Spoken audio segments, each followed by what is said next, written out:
की जय, इंकलाब जिंदाबाद, वंदे मातरम। बहुत बहुत धन्यवाद, थैंक यू वेरी मच। मंच पर आसीन प्रदेश के प्रभारी ऋतुराज गोविंद झा जी, सह प्रभारी दुलारा जी, हमारे सीनियर नेता प्रोफेसर राजकुमार कंवर जी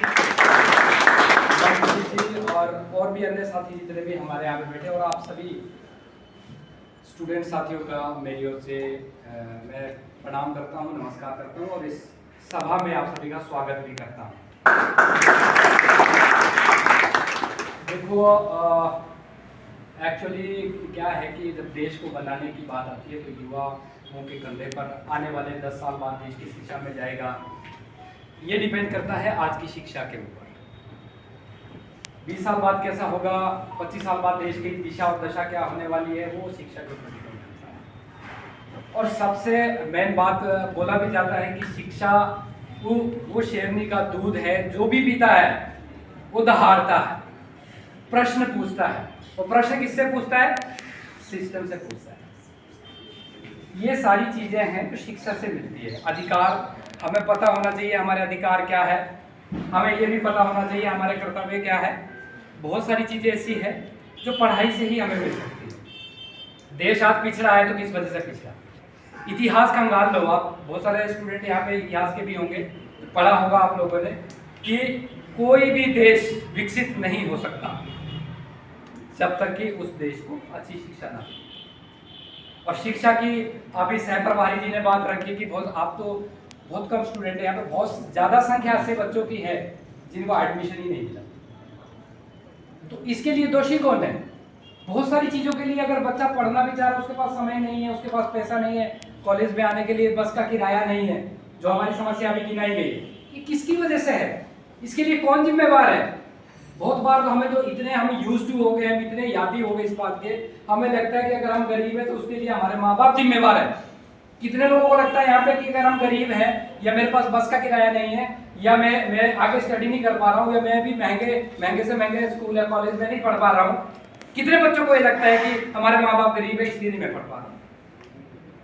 शायद मुझे लगता है कि हम सभी को ये लग रहा है कि हम ऐसे एरिया से आते हैं, हम ऐसे देश में आते हैं जो गरीब है।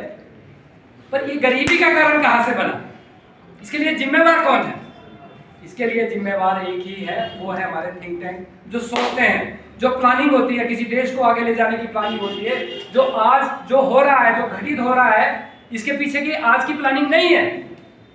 इसके पीछे की प्लानिंग पिछले, अगर आप 25 साल 30 साल पहले जाओगे तो कोई भी देश की सरकार उसके बारे में सोचती है कि देश को हमें 30 साल बाद किस दिशा में ले जाना है, और उस दिशा को निर्धारित करने के लिए, उस दिशा को सही करने के लिए ये हमारी देश की सरकारें, सभी सरकारें आज तक विफल रही, फेल रही है। आप लोग जानते होंगे, मुझे बड़ा अचंभा हुआ, मुझे लगता था कि शायद जो पलायनता है वो सिर्फ और सिर्फ सबसे ज्यादा संख्या में पंजाब से सिर्फ हो रही है। दूसरे देशों में जा रहे लोग, आपके भी बहुत सारे ऐसे रिश्तेदार होंगे जो दूसरे देशों में, पर मैं यहाँ मंडी, हमीरपुर और कांगड़ा में आके बड़ा हैरान हुआ कि यहाँ से भी बहुत सारी फैमिलियां सब बाहर चले गए। अब बाहर जाने का कारण क्या है? अब मैं आप लोगों को बोलता हूं कि आपको अपना घर छोड़ना है, तो कितने साथी है यहाँ पे जो खुशी खुशी अपना घर छोड़ेंगे? कोई हाथ खड़ा करता है कि मैं खुशी खुशी अपना घर छोड़ूंगा? कोई भी एक भी नहीं होगा। मैं गारंटी देता हूं इस बात की। अगर छोड़ना पड़ रहा है तो उसके पीछे के कारण है, उसके पीछे उसकी मजबूरी है। और वो मजबूरी क्या है? आप सभी देखते हैं कि अगर किसी को बीमारी लग जाती है, बीमारी होती है तो अस्पताल में जाना पड़ता है। अस्पताल में जाते हैं तो कहीं तो डॉक्टर नहीं मिलते, कहीं डॉक्टर मिल गए तो दवाई नहीं मिलती है। सिस्टम इतना खराब है, मशीनें हैं वहां पर रखी हुई, पर उसको ऑपरेट करने वाले लोग ही नहीं है। तो ऐसी स्थिति से, ऐसी समस्याओं से हम लोग जूझ रहे हैं समाज के अंदर। और ये सारी चीजें क्यों हो रही है? ये सारी चीजें इसलिए हो रही कि व्यवस्था खराब हो चुकी है, उसके लिए और कोई जिम्मेदार नहीं है। ये लोग जो सत्ता में काबिज लोग हैं, उसके लिए वही लोग जिम्मेदार हैं। जो विचार करते हैं, जो प्लानिंग करते हैं अगले 30 साल 50 साल की, ये वो लोग जिम्मेदार हैं जो उसको ठीक नहीं कर पा रहे।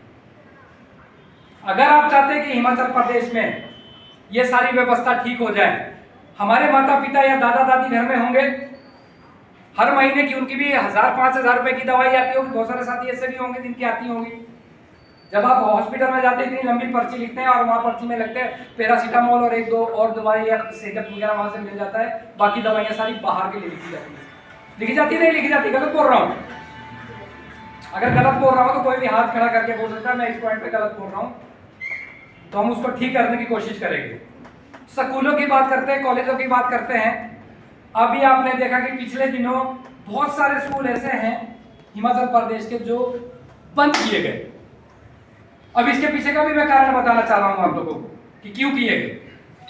चलो मानते हैं कि इन्होंने एक क्राइटेरिया निकाला कि जिस स्कूल के अंदर मात्र 10 बच्चे हैं वो स्कूल बंद किया जाएगा। चलो जी कर लो, ठीक है, बंद कर लो। आप आपकी योजना है, आपने ऊपर से रणनीति बनाई कि बंद करना, तो कर दो। पर मैं पूछना चाहता हूं उन 10 बच्चों में से कि अगर 10 बच्चे ही स्कूल के अंदर है, इस स्कूल के अंदर पढ़ते हैं, तो उन 10 बच्चों की क्या गलती है? उन 10 बच्चों की क्या गलती है? अब क्या होगा कि उनको 3 किलोमीटर या 4 किलोमीटर दूर जाना होता है स्कूल के लिए, दूसरा स्कूल तो इतनी दूर होगा।